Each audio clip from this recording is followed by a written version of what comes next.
스코틀랜드에서 생활습관 교정만으로 당뇨가 치료되는지 실험을 하였습니다. 150명은 기존대로 약물로 당뇨를 치료했고 나머지 150명은 당뇨약을 먹지 않고 철저한 식단 제한을 3개월간 수행했습니다. 3개월간 엄격하게 생활습관을 교정했던 사람들은 1년 후에 45%가 약 없이도 당화혈색소가 6.5 아래를 유지했습니다. 결과적으로 생활습관 교정 없이는 당뇨가 계속 진행돼서 약의 용량도 늘어나게 되고 나중에는 약도 안 듣게 됩니다. 당뇨, 고지혈증 같은 만성질환을 예방해주는 최고 인식 3가지를 꼽으라면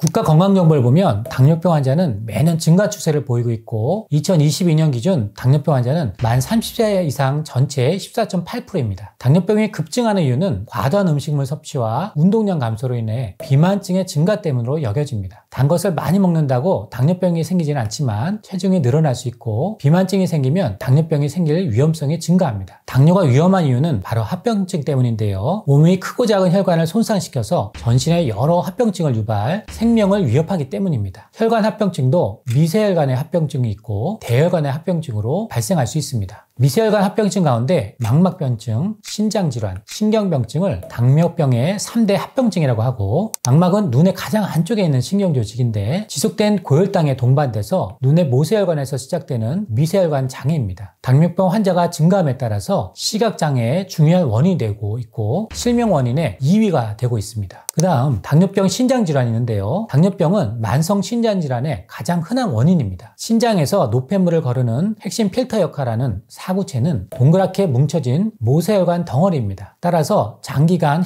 고혈당이 지속되면 사구체가 손상되면서 신장 여과 기능이 떨어지고 결국 투석까지 필요한 말기 신장질환에 이를 수 있습니다. 대한당뇨병학회에 따르면 당뇨병 환자는 정상인보다 말기 신장질환 위험이 약 4.9배 높은 것으로 나타났습니다. 다음으로 신경병증이 있는데요. 감각신경, 운동신경 및 자율신경에 발생하는 당뇨병의 가장 흔한 합병증입니다. 그럼에도 당뇨병 전문의도 정기적으로 신경병증 검사를 잘 시행하지 않거나 증상을 잘 묻지 않아서 자칫하면 후회하기 쉬운 대표적인 증상입니다. 일단 증상이 나타나면 이미 늦어서 심각한 형태로 진행된 사람도 많습니다. 당뇨병 신경병증의 대부분을 차지하는 것은 다발신경병증입니다. 증상 특징은 반드시 좌우 대칭으로 나타나고 발끝이나 발바닥에서 먼저 시작하고 처음에는 발바닥에 종이가 한 장 붙어 있는 것 같다. 항상 자갈을 밟고 있는 것 같다 라고 호소하십니다. 대혈관 합병증은 심혈관 질환이라고 부르는 합병증으로 당뇨병 환자의 주된 사망 원인으로 꼽히는 것입니다. 장기간의 고혈당이 지속돼서 심장으로 향하는 관상동맥이 손상되면 심근경색, 심부전 등이 발생할 수 있고 뇌로 향하는 뇌혈관이 손상되면 뇌경색, 뇌졸중 등이 발생할 수 있습니다.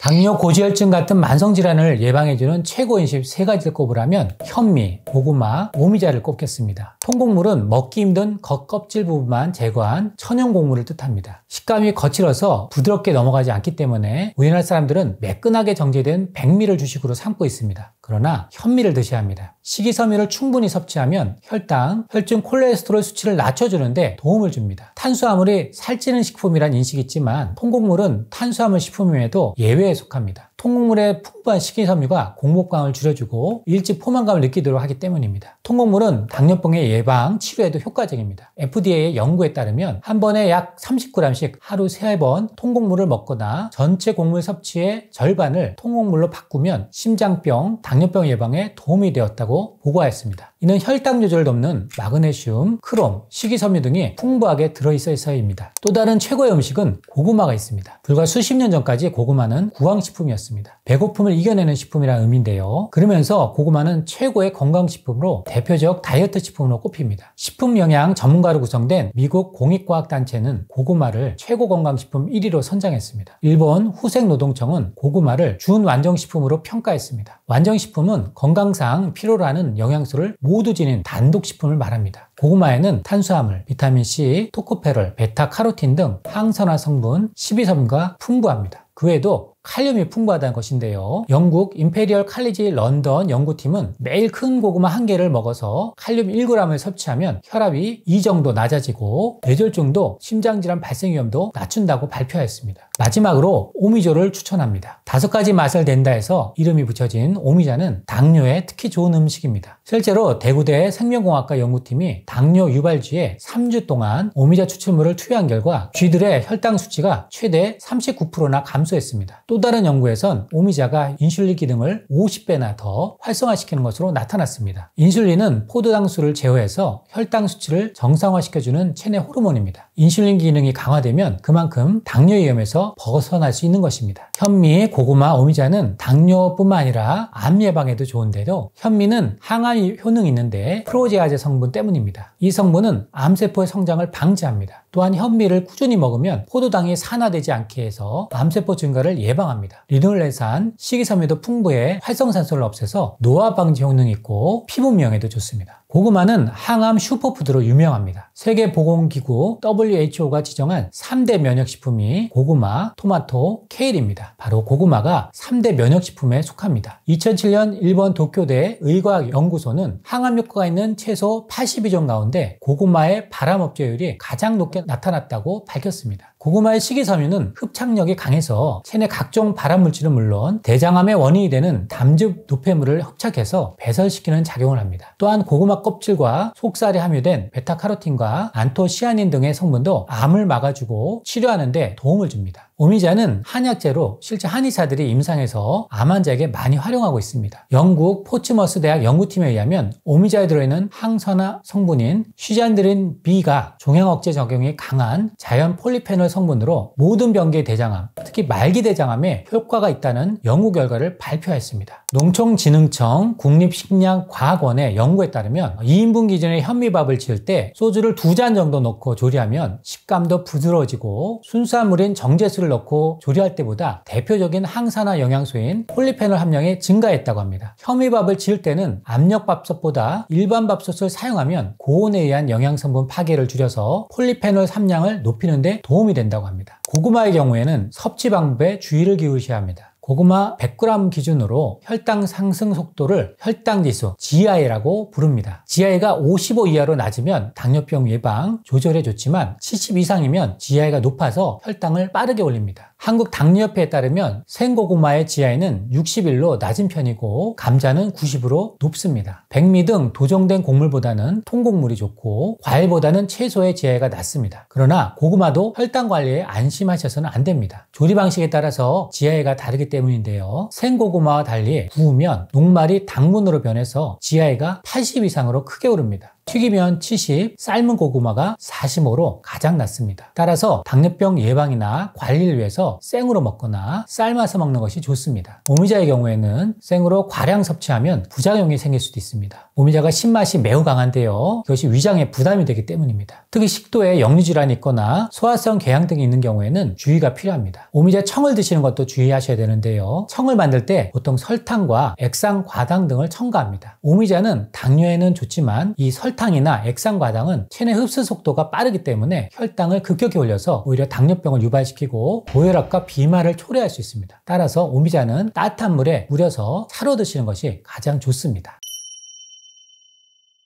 고지혈증이나 당뇨는 좋은 음식을 먹는 것도 중요하지만 안 좋은 음식을 끊는 것도 대단히 중요합니다. 달콤한 맛이 매혹적인 설탕은 많이 먹으면 당뇨병, 고혈압, 비만 등 만성질환이 증가합니다. 지금 전 세계 곳곳에서 설탕과의 전쟁을 선포하는 것도 만성질환 증가와 관련이 있습니다. 따라서 설탕은 먹는 것보다 끊는 것이 중요합니다. 세브란스 병원 연구팀이 14만 명 정도의 역학조사 결과를 분석한 내용을 보면 당뇨병 환자들이 과일 등에 들어가 있는 천연당류를 1g 더 많이 먹을 때는 사망률이 2% 정도 증가했지만 설탕이나 시럽과 같은 첨가당은 1g을 먹어도 사망률이 18%나 높아졌다고 보고하였습니다. 당뇨병 환자뿐만 아니라 일반인도 설탕이나 가공된 당보다는 천연당을 드시는 것이 건강에 이롭습니다. 먹는 것보다 끊는 것이 중요한 것으로 백미가 있습니다. 현미에서 쌀겨와 쌀눈을 제거하고 단지 하얀 녹말 덩어리인 배유만 남은 것이 백미입니다. 현미를 도정해서 백미를 만들면 먹기 부드럽고 소화가 잘 되지만 지방과 영양소 그리고 섬유질은 거의 없는 소량의 단백질과 녹말 덩어리만 먹어서 빈 칼로리라고 부릅니다. 섬유질이 적어서 혈당도 빨리 올라가기 때문에 당뇨인은 백미밥은 끊으셔야 합니다. 일반인도 마찬가지입니다. 백미를 주식으로 하면 당뇨와 고지혈증이 올 수 있습니다. 따라서 백미를 끊고 섬유질이 풍부한 현미를 드시는 것이 아주 중요하다고 하겠습니다. 바쁜 현대인들도 손쉽게 따라할 수 있는 건강한 아침 식사를 추천해 드린다면 삶은 고구마 1개 또는 오곡빵을 한두 개를 주되게 드시고요. 달걀 프라이나 삶은 달걀 1개 정도, 양배추 샐러드 좀 푸짐하게 100g 정도, 생들기름 1스푼을 뿌리면 더 좋습니다. 또 두유 1컵을 드시고 견과류를 같이 첨가하시면 가장 좋겠습니다. 얼핏 보면 상당히 또 복잡해 보이는데요. 미리미리 준비해 두시면 상당히 쉽습니다. 고구마와 달걀은 전날에 미리 삶아 두시고 양배추는 미리 적당한 크기로 잘라 두셔서 냉장고에 보관해 두시면 바쁜 아침에 그냥 꺼내 드시면 됩니다. 생들기름과 견과류는 오메가3가 풍부합니다. 과일을 만약 추가하신다면 바나나나 토마토를 추가해도 좋고요. 양배추에 당근이나 브로콜리를 추가하셔도 아주 좋습니다. 대표적으로 이렇게 암 환자분들이 드셔도 좋은 음식입니다.